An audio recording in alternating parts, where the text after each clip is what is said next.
26 വർഷത്തെ വിശ്വാസം, ലക്ഷക്കണക്കിന് സന്തോഷകരമായ ദാമ്പത്യങ്ങൾ. കല്യാണം എന്നാൽ കേരള മാട്രിമോണി തന്നെ. ആക്ഷയ അങ്ങനെ തുടർച്ചയായ 7ാം രാത്രി ഇറാനിൽ അതിശക്തമായ ആക്രമണം തന്നെയാണ് ഇപ്പോൾ നടത്തിയിരിക്കുന്നത്. നാശം വിതച്ചുകൊണ്ട് ഇറാനിലെ പല മേഖലകളിലും അമേരിക്കൻ ആക്രമണം ഘടിപ്പിച്ചിരിക്കുകയാണ്. പല സൈനിക താവളങ്ങളെയും ലക്ഷ്യം വെച്ചുകൊണ്ട് തിരിച്ച് പ്രത്യാക്രമണം നടത്തിയെന്ന് ഇറാനും വ്യക്തമാക്കുകയാണ്. യുദ്ധഭീതി അങ്ങനെ പശ്ചിമേഷ്യ ആകെ മുഴുവൻ പടർന്നിരിക്കുകയാണ്. കഴിഞ്ഞ ദിവസം നടന്ന ആക്രമണത്തെക്കുറിച്ചുള്ള വിവരങ്ങൾ ഈ ഘട്ടത്തിൽ പുറത്തു വരികയാണ്. അതായത് പാലങ്ങളടക്കം, അതായത് ഗതാഗത മേഖല മൊത്തം പിടിച്ചുലയ്ക്കുന്ന രീതിയിലുള്ള ഒരു ആക്രമണമായിരുന്നു നടത്തിയത്.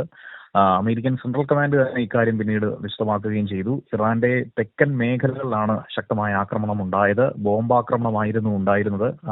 ബന്ദർ അബ്ബാസ് അടക്കമുള്ള നഗരങ്ങളിൽ കഴിഞ്ഞ ദിവസം ആക്രമണം നടത്തിയിരുന്നു. അവിടുത്തെ റെയിൽവേ സ്റ്റേഷൻ ശൃംഖലകളൊക്കെ തന്നെ ആക്രമിച്ചു. അതുപോലെ തന്നെ കെട്ടിട സമുച്ചയങ്ങൾക്ക് നേരെയും പാലങ്ങൾക്ക് നേരെയും ഒക്കെ തന്നെ ആക്രമണം ഉണ്ടായിരുന്നു. ഹോർമുസ് കടലിടുക്കിലെ ഇറാന്റെ ഇടപെടൽ, അതിനെതിരെ തന്നെയാണ് ശക്തമായ ആക്രമണം ഇപ്പോൾ നൽകുന്നത്. എന്നാൽ ഇതിന് പിന്നാലെ അമേരിക്കയ്ക്ക് അതിശക്തമായ തിരിച്ചടി നൽകിയെന്നാണ് ഈ അവസരത്തിൽ ഇറാൻ പറയുന്നത്. ബാലിസ്റ്റിക് മിസൈലുകളും അതുപോലെ ഡ്രോൺ സംവിധാനങ്ങളും ഒക്കെ തന്നെ ഉപയോഗിച്ചുകൊണ്ട് ബഹ്റിനിലേക്കും കുവൈറ്റിലേക്കും ജോർദനിലേക്കും ഒരേ സമയം തന്നെ ആക്രമണം നടത്തി നിരവധി സൈനിക വിമാനങ്ങൾ അമേരിക്കയുടേത് ആക്രമിച്ച് തകർത്തു എന്ന് തന്നെയാണ് ഇറാൻ അവകാശവാദം ഉന്നയിക്കുന്നത്. അമേരിക്കയാകട്ടെ ഇതൊന്നും തന്നെ അംഗീകരിക്കുന്നില്ല.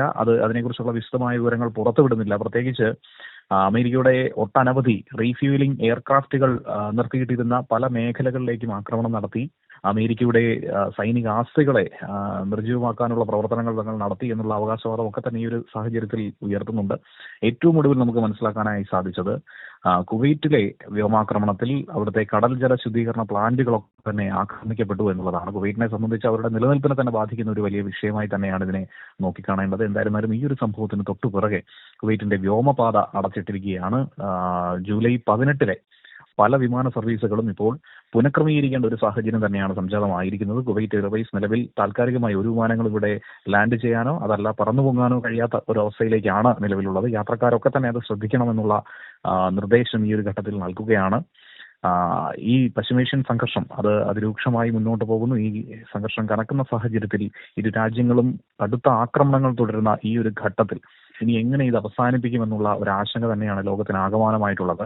ഈ തുടർച്ചയായിട്ടുള്ള 7ാം ദിവസവും ഇങ്ങനെ ആക്രമണ പരമ്പര നടക്കുന്നത് ലോക ജനതയെ തന്നെ അമ്പരപ്പിക്കുന്ന ഒരു വിഷയം കൂടിയാണ്.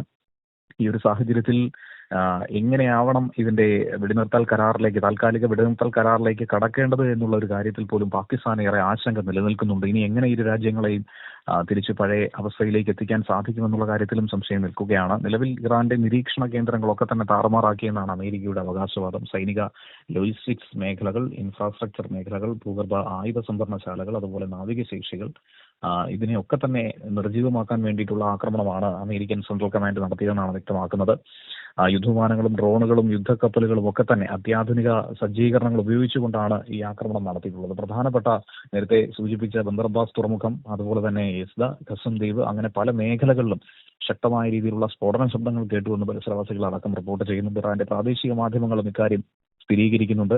തങ്ങളുടെ വ്യോമപാതയിലേക്ക്, അതിർത്തിയിലേക്ക് ഇറാൻ തൊടുത്തുവിട്ട 10ഓളം മിസൈലുകൾ രാത്രിയിൽ വളരെ വിജയകരമായി തടഞ്ഞുവെന്ന് ജോർദൻ മറുഭാഗത്ത് പറയുന്നുണ്ട്. എന്തായിരുന്നാലും ഈ ഒരു ആക്രമണത്തെ ശക്തമായി തന്നെ ലോകരാജ്യങ്ങൾ അപലപിക്കുന്നുണ്ട്. ഇതോടൊപ്പം തന്നെ സിറിയയിലും ശക്തമായ ആക്രമണം നടക്കുന്നു എന്നാണ് മനസ്സിലാക്കുന്നത്. അക്ഷയ, ഏറ്റവും പുതിയ വാർത്തകളും വിശേഷങ്ങളും വിരൽ തുമ്പിലറിയാൻ സീ മലയാളം ന്യൂസ് എല്ലാ ഡിജിറ്റൽ പ്ലാറ്റ്ഫോമുകളിലും ലഭ്യം.